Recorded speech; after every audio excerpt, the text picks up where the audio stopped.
नमस्कार, तनुजाज रेसिपीजमध्ये तुम्हा सर्वांचं स्वागत आहे। तर आपण नाश्त्याच्या रेसिपीज बघत आहोत। तर आज मी बनवलं आहे चटणी आहे खोबऱ्याची, ओल्या नारळाची चटणी, त्यानंतर सांबर आहे आणि रवा अप्पे। तर आज आपण रव्याच्या अप्पे बनवणार आहोत, तर त्याची रेसिपी आज मी तुमच्याशी शेअर करणार आहे। तर चटणी आणि सांबर याची काही रेसिपी मी आज शूटिंग नाही केलेलं, तर फक्त अप्पे कसे बनवायचे तर ते शेअर केले। आणि हे अप्पे आहेत ते इन्स्टंट आहेत। एक रवा जास्त वेळ भिजवायची काही आवश्यकता नाही, 15-20 मिनिट आपण तो रवा भिजवून घेणार आहोत। तर बारीक रवा वापरलेला आहे। जाड रवा असेल तर आपल्याला रवा भिजण्यासाठी थोडा वेळ लागतो, तर बारीक रवा असल्यामुळे अगदी इन्स्टंट अशी अप्प्याची रेसिपी आहे ही। तर साधारणतः 2 वाट्या ताक होतं, तर त्याच्यामध्ये मावेल इतका मी बारीक रवा ॲड करणार आहे आणि हे चांगलं मिक्स करून घेणार आहे। आणि त्यानंतर हे साधारणतः 15 ते 20 मिनिट मी भिजण्यासाठी ठेवून देणार आहे।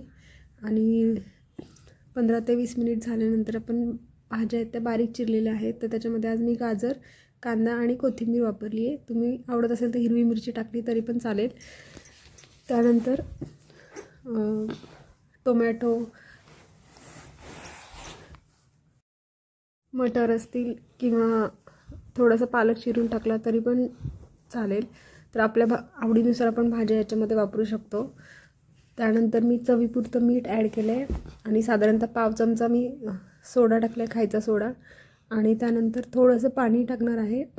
आणि हे सगळ्या ज्या भाज्या आहेत तर त्या आपल्याला त्या रव्यामध्ये मिक्स करून घ्यायच्या आहेत। तर भिजल्यामुळे थोडंसं रवा फुगलेला आहे आणि त्यामुळे आपल्याला थोडंसं पाणी आणखी टाकावं लागणार आहे।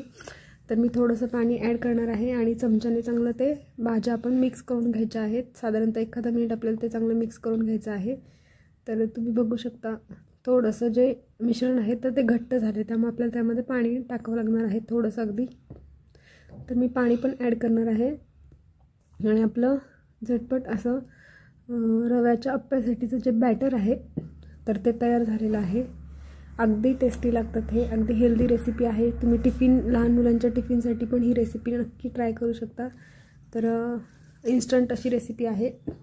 तर मिक्स करून झाल्यानंतर आपल्याला जे अप्पे पात्र आहे त्याच्यामध्ये थोडंसं चमच्याने तेल टाकून घ्यायचं आहे आणि त्याच्यानंतर आपल्याला ते जे बॅटर आहे बनवलेलं तर ते थोडं थोडं करून ॲड करायचं आहे आणि झाकण ठेवून आपल्याला थोडंसं वाफवू द्यायचं आहे। तर मी थोडं थोडं करून बॅटर ॲड करते। तर याच्यामध्ये आपल्याला साधारणतः 7 अप्पे होतात। तर आपण जेव्हा भाज्या ॲड करतो त्यावेळेस कांदा जो आहे तर तो थोडंसं तेलामध्ये आपण परतून टाकला तरी पण त्याची टेस्ट खूप छान येते अप्पेमध्ये। तर मी बॅटर सगळं ॲड केलं आहे आणि त्याच्यानंतर त्यावर झाकण ठेवून देणार आहे आणि थोडा वेळ वाफवू देणार आहे। साधारणतः 2 मिनिट मी ते वाफवून घेणार आहे आणि 2 मिनिटानंतर आपल्याला ते अप्पे जे आहेत तर तुम्ही बघू शकता चांगले फुललेले आहेत। आणि त्यानंतर आपल्याला ते पलटवून आपल्याला ते दुसऱ्या बाजूने पण थोडेसे भाजून घ्यायचे आहेत। तर खूप जास्त तेलही लागत नाही आणि हेल्दी पण आहेत, टेस्टी पण आहे आणि अगदी झटपट तयार होतात। तर घाई गडबडीमध्ये पण तुम्ही ही रेसिपी एकदा नक्की ट्राय करा। जर रवा जाड असेल तर त्याला भिजण्यासाठी थोडा जास्त वेळ लागतो। तर बारीक रवा असल्यामुळे आपण 15 ते 20 मिनिटमध्येच ही रेसिपी तयार केलेली आहे। तर